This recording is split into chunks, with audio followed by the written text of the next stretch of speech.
Hi, this is Wishop. Give me a minute to zoom in here. I'm trying something a little bit different. So this video is just going to be the astrology of the new moon in Scorpio. So if you just want a basic, not basic, of course not basic, wonderful, but if you just want the card reading, then that'll be a separate video. So this one should be marked astrology, so you'll know which is which. Let me get this focused. I do have some tarot cards here because there are aspects to talk about with them. But let me get through the chart real quick and then we'll start talking about this stuff. This is an exciting Scorpio new moon, and I will tell you why. Because it is full of spiritual potential and potential for blessings. Also, potential, it does have potential for surprises, but I think beneficial ones, really beneficial ones. So I think whatever you might have to trade for your blessing, or whatever considerations come with your blessing, because sometimes great changes that come in cause a need to reevaluate things very seriously. I still think it's going to feel worth it. I think it's going to be so worth it. I think it's going to feel like a win, definitely. So let me talk about what I see here. So the new moon happens tomorrow, November 7th at 11:02 a.m. And I'm looking at my little chart here, and I can maybe show you a couple things. The things I'm going to be talking about, okay, so here's the moon and sun, which are paired together at 15 degrees of Scorpio, smack in the middle of Scorpio. The other important aspects I'm going to talk about are the moon's nodes, which are basically points on the moon, and they are what give us the eclipses, the movement of the moon's nodes, which Vedic astrology deals with them as if they're planets, Rahu and Ketu, if you've heard of those. So here's the north node, which is kind of sort of where we're going, and then the south node, which is what we're leaving behind. So you can see they're 0 degrees of Aquarius. They're always directly 180 degrees opposite each other, and 0 degrees of Leo. They're about to change sign. So they're trembling on the cusp, and this is going to move into Capricorn, and this one's going to come down because they go counterclockwise. This one's going to come down into Cancer, and this one's moving up into Capricorn.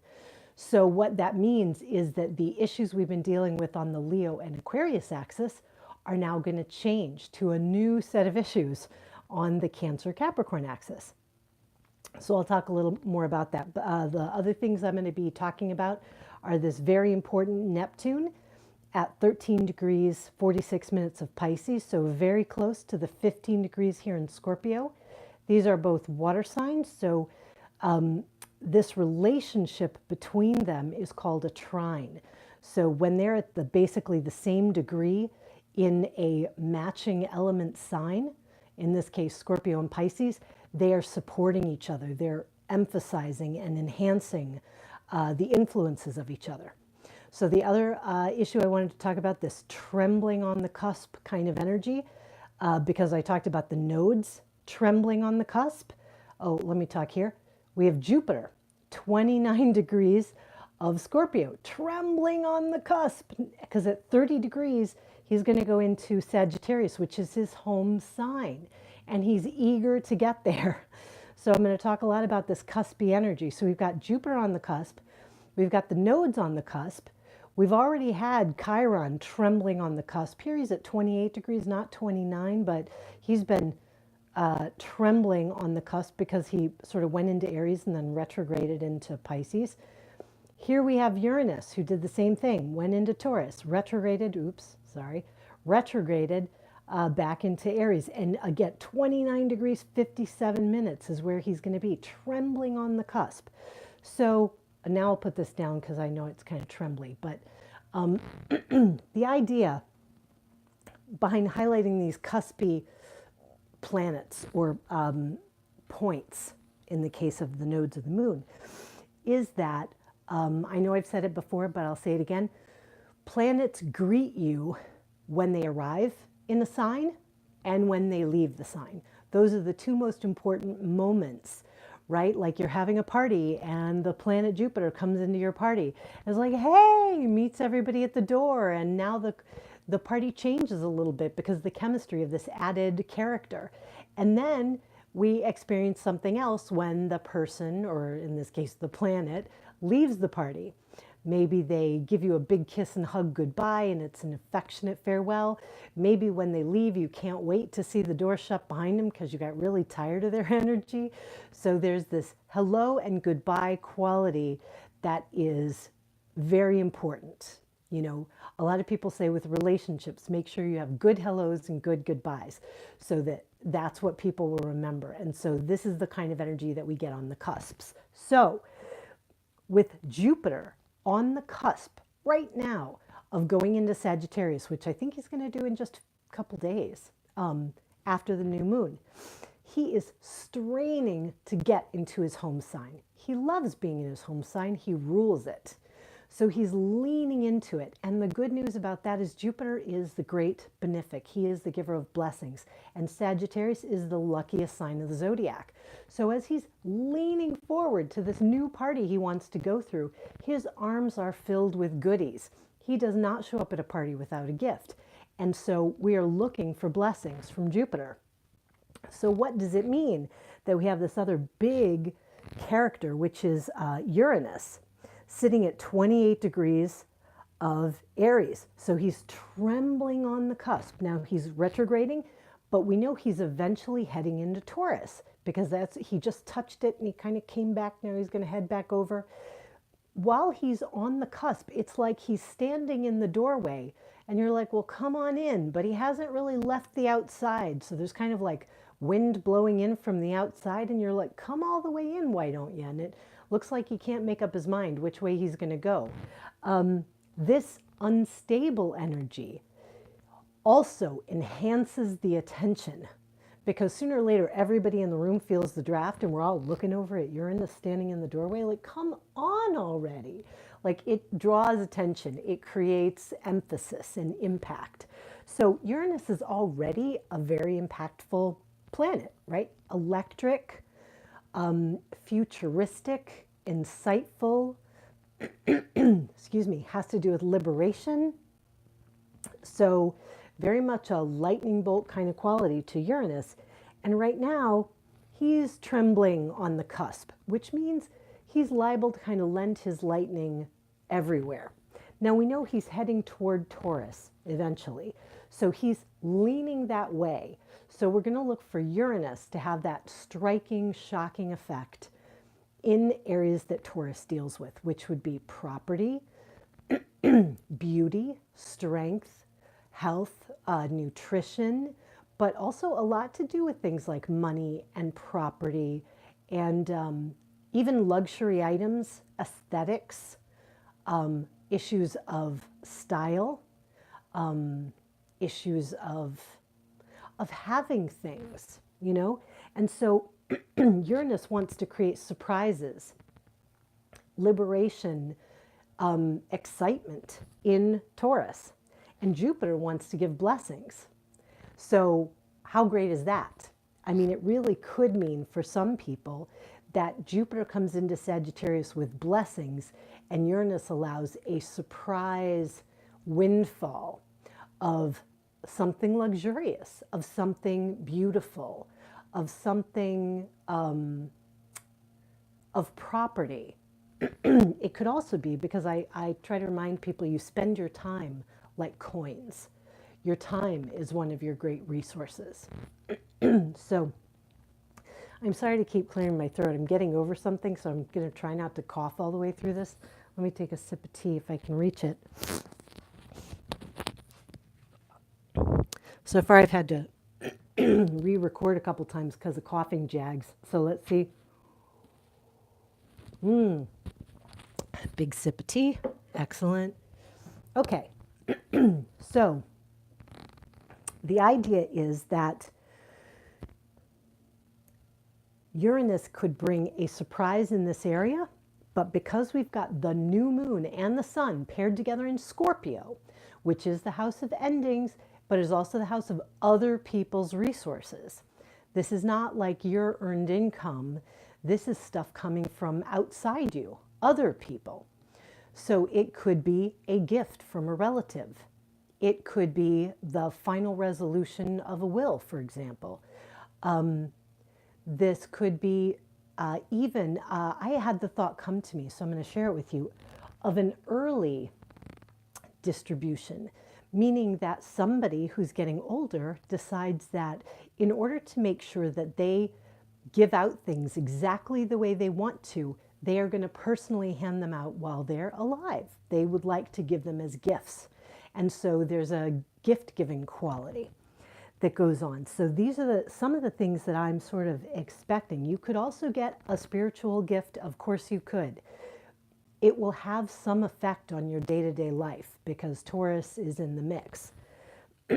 So, and the moon's nodes, because they're trembling on the cusp, Leo is about maybe personal leadership among its many qualities, personal leadership.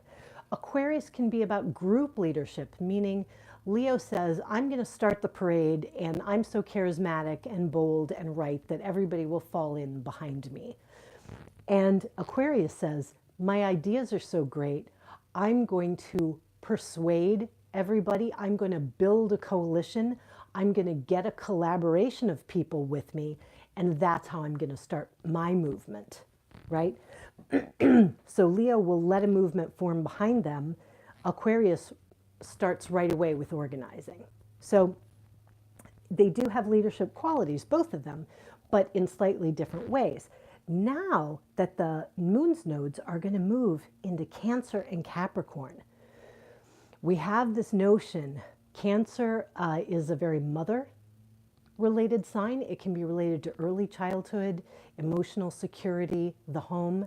And Capricorn can be the fatherly energy in terms of one's place in the world, things like social status, worldly accomplishments later in life. You know, Cancer will tend to be things earlier in life, and Capricorn will be things that you deal with or achieve or attempt when you're an adult. So this kind of thing is, this axis is an interesting one because it brings in the idea of family.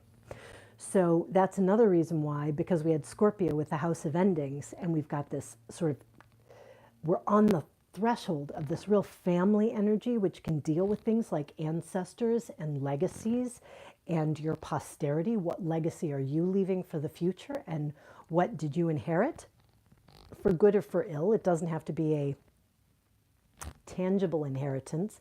It could be a spiritual inheritance, for example, because there's the strong Neptune quality.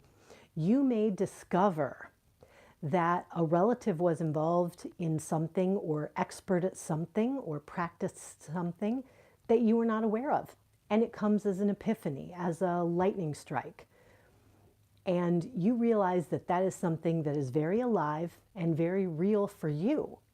And perhaps this ancestor or relative, basically through this time of a thinning veil, starts to let you know little messages, little synchronicities that, yeah, we share this. We have this commonality.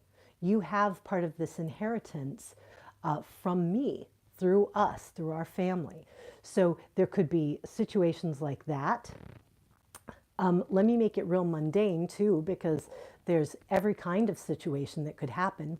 This could be a situation where someone gives you a gift of time by surprise, and it has to do with family. So here's an example. You have a child care giver, and you really wish that you could get an extra hour a day, because that would really help, because where you're at work, there's this meeting that you have to miss every week because you just have to leave on time to pick your child up. So you've sort of given up on being able to deal with it. You know it would help your career if you could get to this meeting, but this is just how things are right now. And you get a surprise call out of the blue, and your child caregiver says, you know what? I think I can give you that extra hour because of whatever situation. Maybe they did some soul searching and they just want to do you a favor, or somebody else has made it available for you, something like that.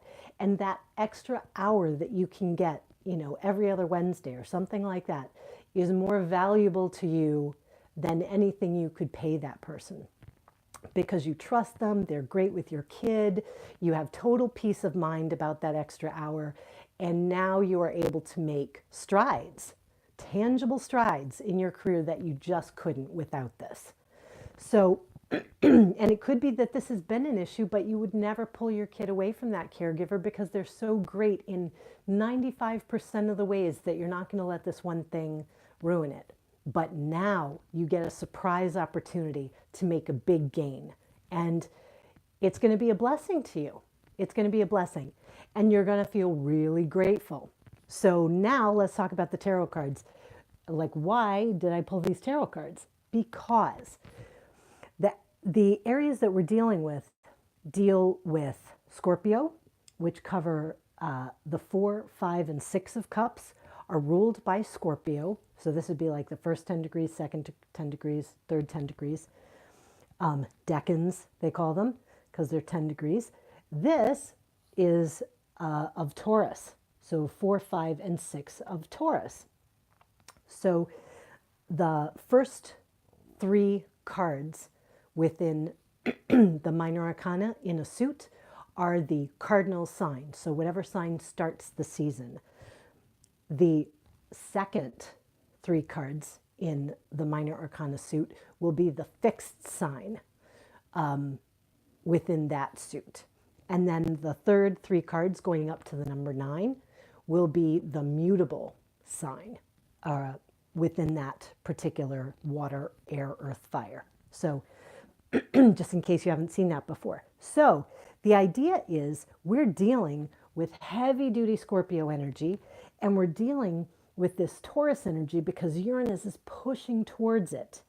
And with this Neptune in Pisces, it's strengthening the strong water energy. Excuse me.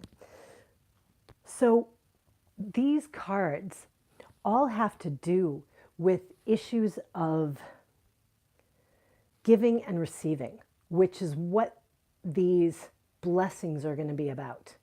So are you a good giver and are you a good receiver?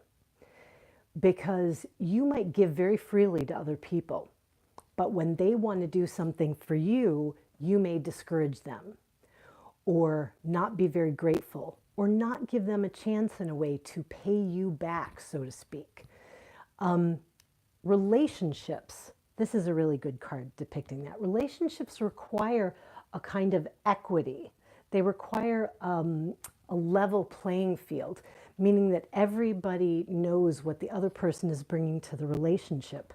So here, you know, we see the same sort of relationship quality between giving and receiving.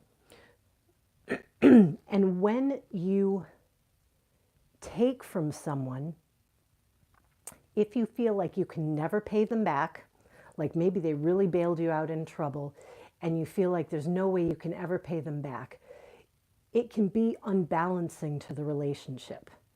They need to give you a way to earn back your own place in the relationship, because otherwise resentment often follows.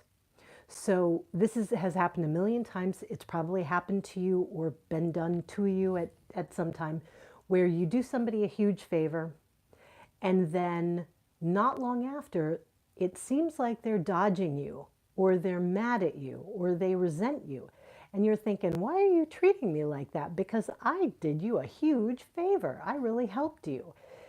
But it's because that inequity in a relationship that used to have an even level, an even keel, is really grinding away at that person. And especially if there's no clear horizon for when reciprocity or mutuality is going to be restored.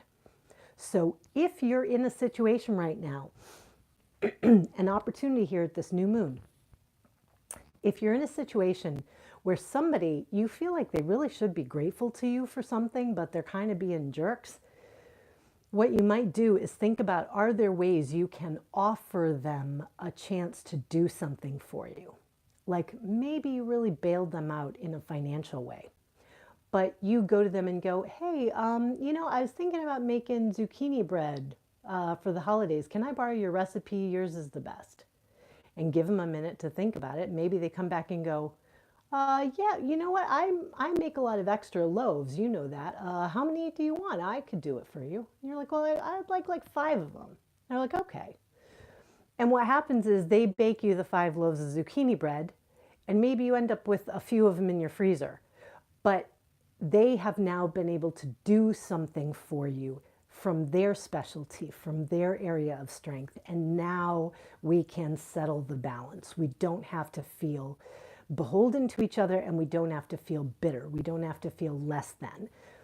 When situations are set up where we have peer relationships with siblings, so it's a peer relationship, or coworkers that are peers, so there's not a real hierarchy there, and the hierarchy gets thrown off, it can be really disruptive. So the other thing I was thinking about with this possible inheritance issue is, let's say somebody did pass out inheritances, and you feel like your sibling got something better than you did. How do you come to terms with that? I mean, it might be a bit of a challenge, but it also might be the case that your sibling got an item that is worth more in dollars and cents, but perhaps you got an item that was sentimentally more important, more representative of the relationship that you have with the giver. And then you go, oh, it is worth less on paper, but it means more to this person. You know, this is really going to challenge our senses of value. And if you come into a windfall, it can be challenging to other people around you to know what they are worth, quote unquote, worth to you. Because if you don't need them for their money, and you don't need them to, perform things for you that you can't afford, but you just want them in your life because you love them and you value them, making sure that's clear can be a really important thing as well. So, yeah, I hope I've raised enough of these ideas. So the idea here is that we have someone who's a miser, who could be seen as being greedy, like, oh, look, you've come into this extra time, this windfall, this potential property. Now you're just being greedy or full of yourself. And I'm out in the cold and it wasn't fair. I didn't get treated fairly. These issues can kind of come up. Here we have something's being offered, but you don't want to take it. You're like, no, thank you. I can give, but I can't receive. Are you graceful at receiving things that are given to you? Do you know how to be thankful enough that the person feels recognized and acknowledged, but not so thankful that you feel debased or that you feel like you're being false or superficial or something like that, or gross and over the top? Like, what is the graceful point for you and for the person that you're in this relationship with? So here, obviously, we have the idea of grief. This is deep in Scorpio. And of course, it is the idea of what do I have left of value and what is lost? And what am I going to spend my time on? What I have, or, what I can't save. And here too, we have the idea of giving. Here again, we have the idea of giving. There's a lot of real notions here.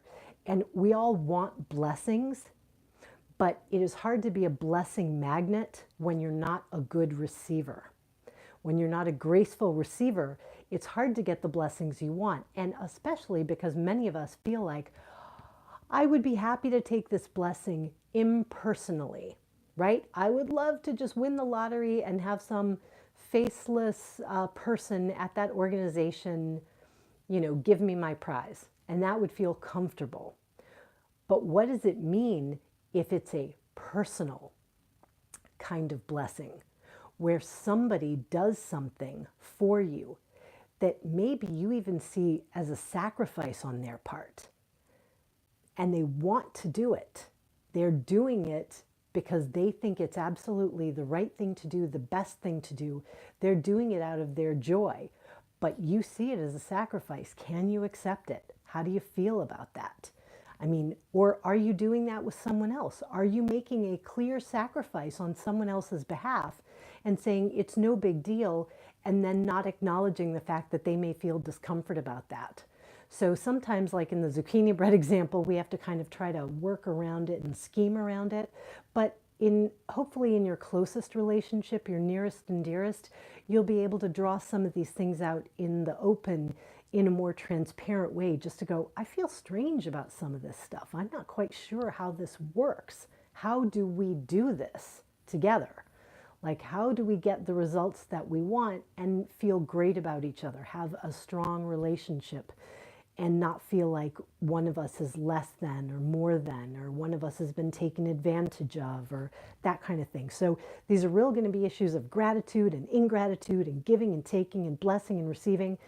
And you know what? It is a great time to become an expert at that, or to improve your skill set in that, because you want blessings. You want them. You want them. I want them. We want them. So we have to look like a good place for blessings to land, not like a rubber umbrella that they're going to bounce off of.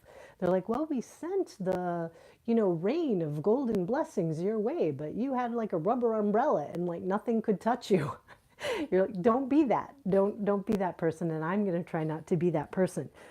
So yeah, so I think that's the main thing that I wanted to talk about, or the main themes I wanted to talk about. So you can see it's kind of lengthy, which is why I decided to split it up. So I will put the straight up card reading in another video.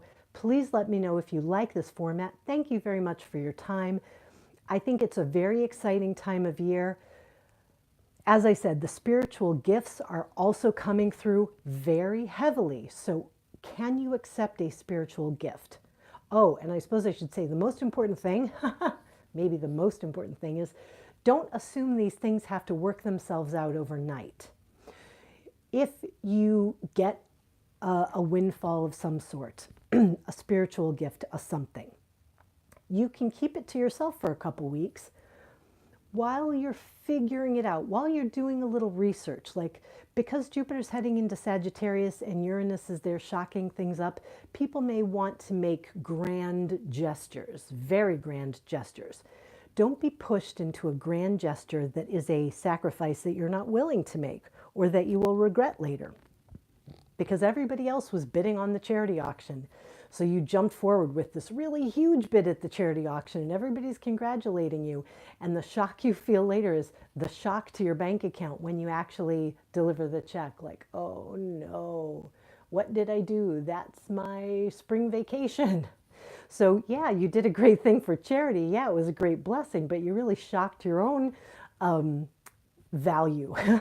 You shocked your own amount of value. So these are going to be things to kind of keep in mind. So Mercury is also in Sagittarius, which very much benefits or enhances research. So it's not going to take you forever to figure out the answers, but if you can avoid making publicly grand gestures just for a couple days or a couple weeks while you do a little research, make sure you've got your I's dotted and your T's crossed, because you might have better answers with research. Another example I thought of, just to give you a quick one, is I thought, well, what if a family member decides they would like to get rid of a property? Like maybe it's a timeshare they have or a vacation property. That would be a very Taurian thing to come as a surprise to you. Like, oh, we have an opportunity to buy the lake house. Oh my God, I've been going there since I was a kid. I want that lake house. But the way your family member wants to make the transfer to you turns out, with some research, to be not the best way for their financial interests or yours. So the surprise is you can get the lake house, but you need to just cool your jets a little, do a little bit of research, make sure that you're working in your own best interests and theirs to come up with that win-win. That's what we're really looking for. Whether it's on the relationship dimension or the financial dimension, you're looking to make this blessing something that feels good for everybody and to minimize the level of regret you feel. So that even if there's a little bit of a sacrifice, like, well, yeah, if we buy the lake house right now, we're not going to take the spring vacation. But you go, but who cares? Then we're going to have it and we're going to be able to vacation there all the time. And it's so great. It feels totally worth it. Not much of a sacrifice. It feels great. So that's what we're all looking for, is that wonderful feeling. So I hope you found this helpful. I hope that whatever gifts or blessings, spiritual or otherwise, are coming your way, and if they're spiritual, look for them to have a tangible effect in your life, and don't be freaked out. Again, no grand gestures, no high drama. Just take it in and really think about what's in your best interest, what tallies with your instincts, your desires, and what you truly want. Because by the time the moon's nodes go to Cancer and Capricorn, and by the time the next full moon comes, which is in Gemini at 0 degrees, we got another one of these cuspy ones, 0 degrees of Gemini, you're going to start to get very clear on things, and you're going to be ready to go public with whatever it is. So thanks very much for watching. Again, thank you for your subscribes and for your likes and for your comments. If you want to tell me what you think of this format or what's going on for you, I am always delighted to hear it. Thank you too for everybody who's booked private readings. It is always a privilege and a joy to do them. I tell you truly, it is a delight. You guys are all awesome. So yeah, that's it for now. Rock on with your bad selves.